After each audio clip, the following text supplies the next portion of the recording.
This man enjoys setting things on fire, and he also turns out to be a firefighter. His name is John Orr. When this story begins, John is 35 years old and living in Glendale, California.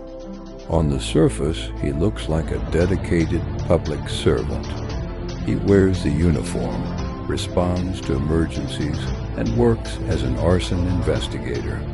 His job is to figure out how fires start and who's responsible for them. But what no one knows is that John has a serious problem.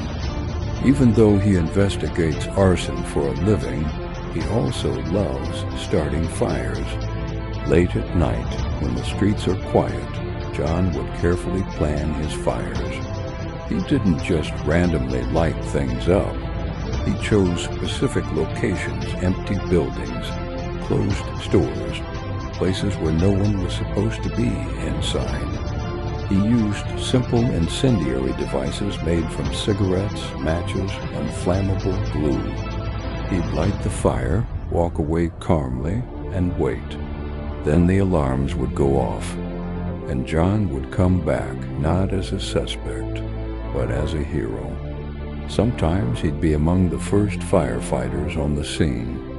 He'd help put out the flames, then later return as the investigator. Walking through the ashes, he'd explain the cause with confidence, pointing out burn patterns and ignition points.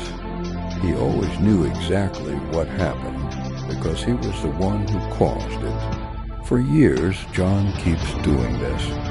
Fire after fire, investigation after investigation. No one suspects him, in fact, his reputation grows. He's seen as an expert. He teaches others how arsonists think. He writes reports and articles about fire behavior. The irony is that he's describing himself. Then, in 1984, everything escalates. John drives to a home improvement store in South Pasadena. Inside the store, he places one of his incendiary devices on a foam cushion and quietly walks away. The fire spreads rapidly through the building. What starts as another one of John's fires turns into a massive inferno. This time, 4 people lose their lives.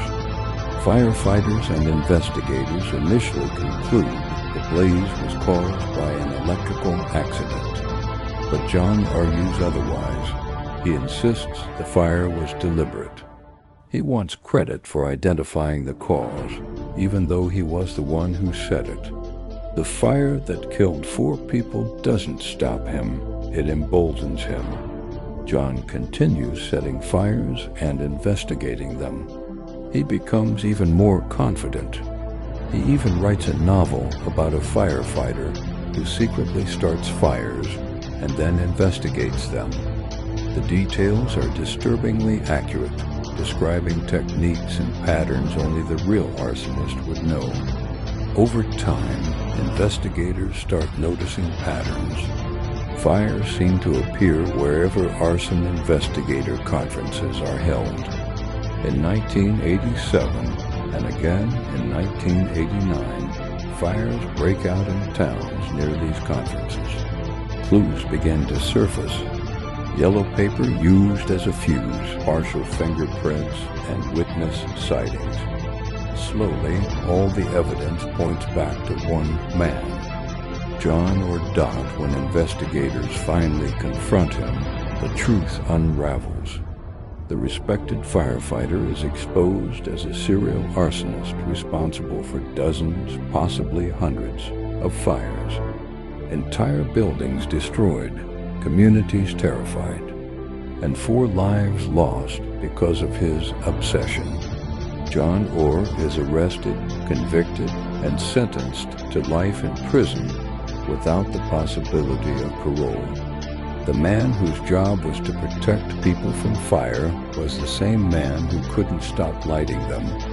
Don't forget to like and subscribe for more stories like this.